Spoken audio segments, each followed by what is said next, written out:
What is happening, guys? Jonathan here, aka Crazy Shadow 303. This is your West Bromwich Albion versus Hull City match review.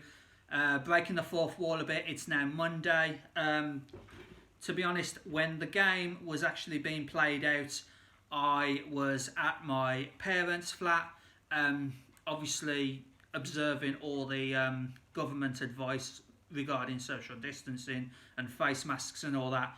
But basically what it was, they wanted me to do some stuff for them, so I couldn't properly see the game itself. All I had was radio commentary and the occasional bit of the occasional bit of commentary from Tony Bomber Brown, you know.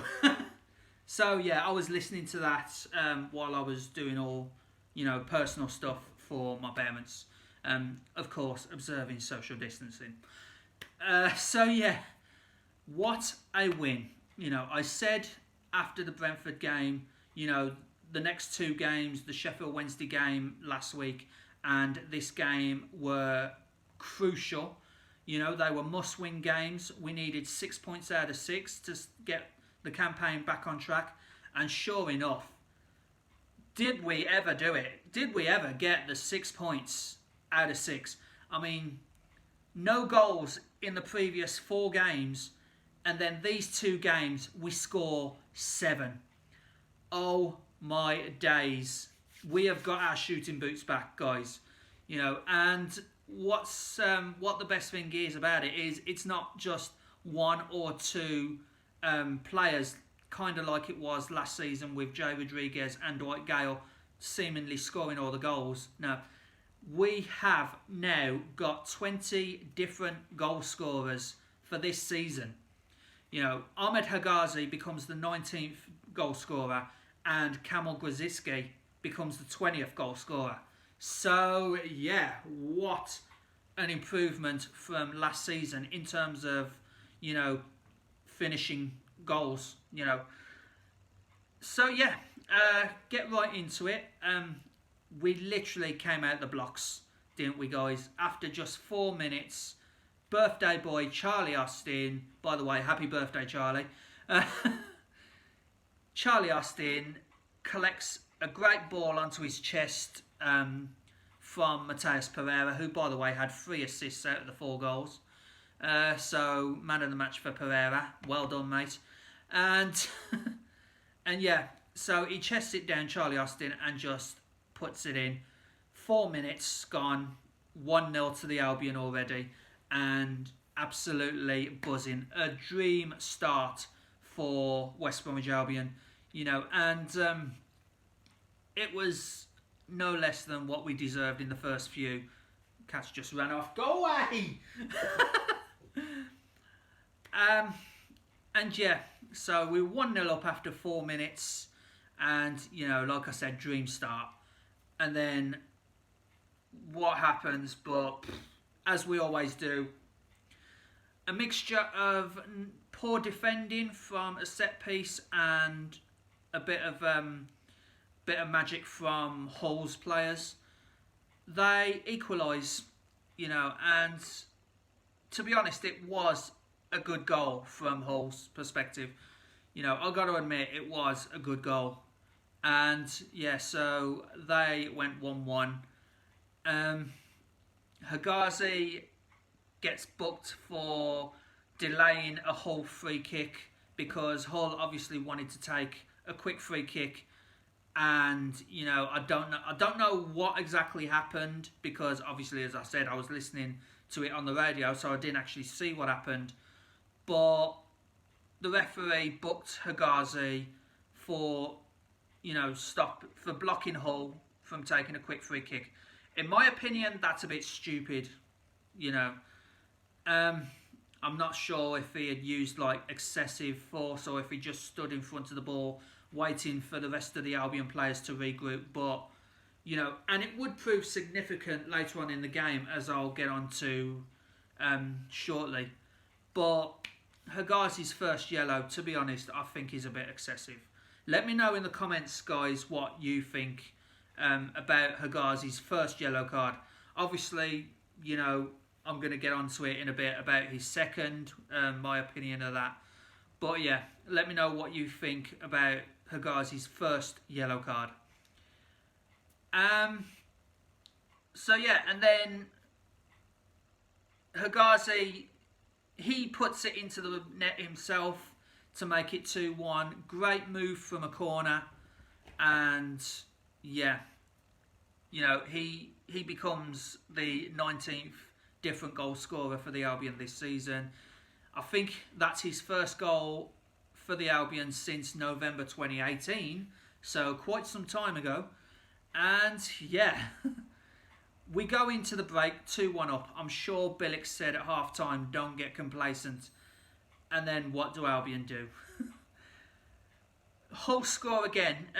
To be honest, both of Hull's goals, I think, was a mix of poor defending from us, which we need to improve on in the next game, and some great moments of magic from Hull City, to be honest. So yeah, they equalise to make it 2-2. And then literally, I think this was when Albion started getting control of the game. We didn't give Hull any time to think about that equaliser, because we, right from the restart, go right down the other end. Mateus Pereira, great pass from Mateus Pereira to Kamil Gruzicki. Oh my days, that is about one of the best passes you'll see all season long. And yeah, Kamil Gruzicki just puts it bottom corner, past their keeper, to make it 3-2 against his former club. Hence why, and I did see this clip on YouTube, hence why he didn't do much celebrating. And to be honest, Charlie Austin jumped on his shoulders doing all the celebrating for both of them, to be honest. But yeah, great goal from Kamil Gruzicki against his former club. That makes him the 20th different goal scorer for the Albion this season. I'm not too sure if that has put the team, you know, top of like number of different goal scorers this season or not. But we're probably near the top of that stat, to be honest. Let me know in the comments below, guys. Are Albion the top? What's the word? Do we have the most variety in terms of goal scorers, or is there another team who has had more different goal scorers this season than Albion has? Because off the top of my head, I can't for the life of me remember.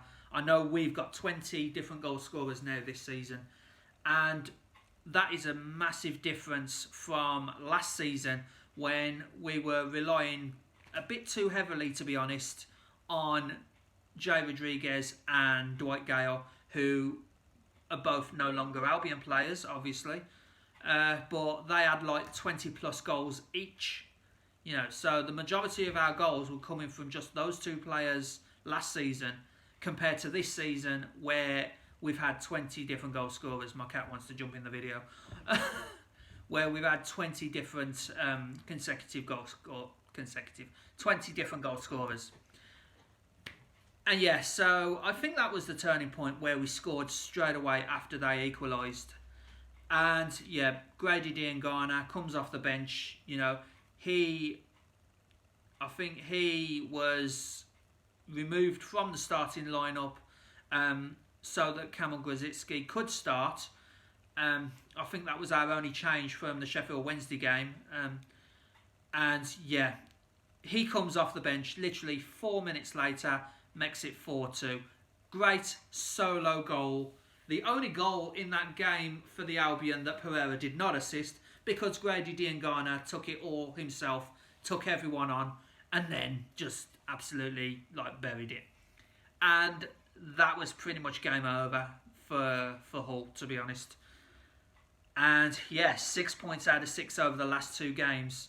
7 goals scored compared to 0 in the 4 games before that. And yeah, wow. We are back on track. We are back to within a point of Leeds, and that 5-point cushion between us and Brentford has been restored. I think from what I've been reading on the stats on social media today, we need 11 points out of the remaining games to guarantee promotion. Next up, we have Team Rooney, aka Derby County. I'm not going to do a prediction just yet, because what I'm going to do is I'm going to release another video tomorrow. We've got 5 games to go. I'm going to do my predictions for the final 5 games of the season tomorrow. And yeah, looking forward to that one. 5 more to go. Let's finish the job and let's get promoted, guys. Come on, you Baggies. Boing Boing. If you like this video, please, please, please leave a like. Subscribe to Crazy Shadow 303 if you haven't already done so. And don't forget to hit that bell icon to join my Shadow Squad to get notifications on all new content on the channel. I am going to be doing some gaming videos very soon. So yeah, looking forward to that as well. And yeah, don't forget to check out my final 5 game predictions coming out tomorrow. Thanks so much for watching, guys. See you tomorrow. Boing boing. Bye for now. And the cat wants a cameo.